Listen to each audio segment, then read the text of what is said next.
Hello, good morning everyone. Good morning. Lapdos na ni.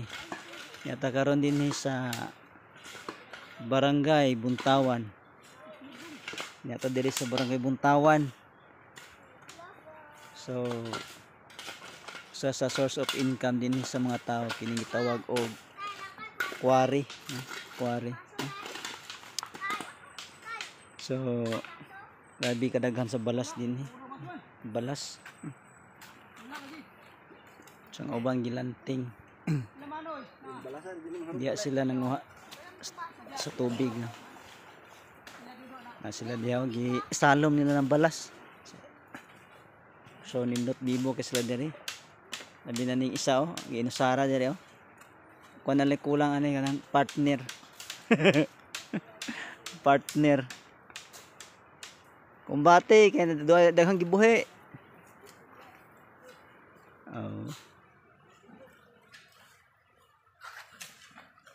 Ano yung mo nang wari daw?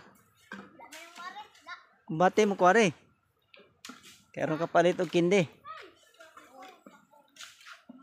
So mo ani no kita nyo ng mga lanting di Mao ni balasa ka suporta sa hospital sa Talaon.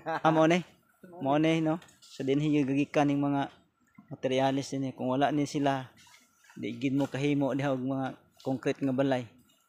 Di mo maka-flooring diha unsa diha nga materialis.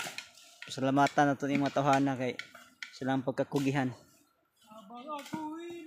Kung wala ni sila bisag init kayo agwanta. Lingaw-lingaw na lang nila. Yes, so thank you. God bless. Thank you for watching. Bye-bye.